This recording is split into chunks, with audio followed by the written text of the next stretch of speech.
तो अब हम आगे अपने नेक्स्ट क्वेश्चन पे, बहुत ही छोटा सा आसान सा क्वेश्चन है ये।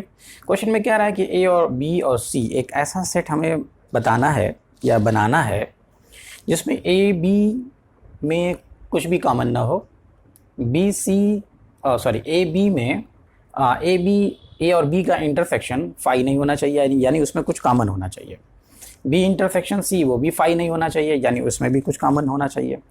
ए और सी का इंटरसेक्शन वो भी फाई नहीं होना चाहिए, यानी उसमें भी कुछ कॉमन होना चाहिए। लेकिन A intersection B intersection C ऐसा होना चाहिए कि उसमें कुछ भी, यानी तीनों में अगर एक साथ देखा जाए तो कुछ भी कॉमन ना हो। बस हमें एग्जाम्पल बनाना है, एग्जाम्पल बना देंगे, ये हमारा आंसर हो जाएगा।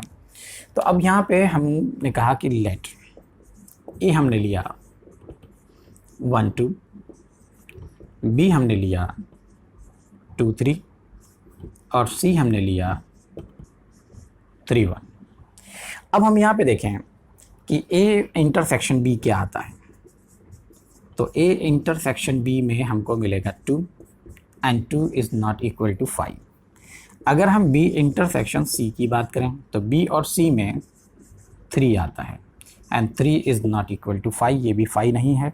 अब हम देखें सी इंटरसेक्शन ए या ए इंटरसेक्शन सी, तो ए इंटरसेक्शन सी में 1 कॉमन आएगा, ये भी 5 नहीं है। But A intersection B intersection C की बात करें, अब इसमें हम कह रहे हैं कि 1, तो 1 यहाँ पे नहीं है लेकिन यहाँ पे है, यानी तीनों में कॉमन नहीं है। 2 यहाँ पे है लेकिन इसमें नहीं है, यानी कि 2 तीनों में कॉमन नहीं है। तो कोई एलिमेंट ऐसा नहीं है जो तीनों में है, अगर 2 में है तो तीसरे में नहीं मिलेगा। तो हमने इस तरीके से इस एग्जांपल को सेट किया। हम यहाँ पे कह सकते हैं कि A intersection B intersection C is equal to 5, यानी इसमें कुछ भी कॉमन नहीं मिलेगा। ये हमारा आंसर हो गया। ओके, तो हमें बस एग्जाम्पल बताना था, सेट बताना है। सेट को आप किसी भी तरीके से, आप इससे अच्छा भी एग्जाम्पल सेट कर सकते हैं। बस उसमें होना क्या चाहिए कि ए इंटरसेक्शन बी में कॉमन हो, बी इंटरसेक्शन सी कॉमन हो और ए इंटरसेक्शन सी कॉमन हो, लेकिन तीनों में एक साथ कॉमन नहीं होना चाहिए। ओके, ठीक है। अब ये क्वेश्चन यहीं पे एंड हुआ।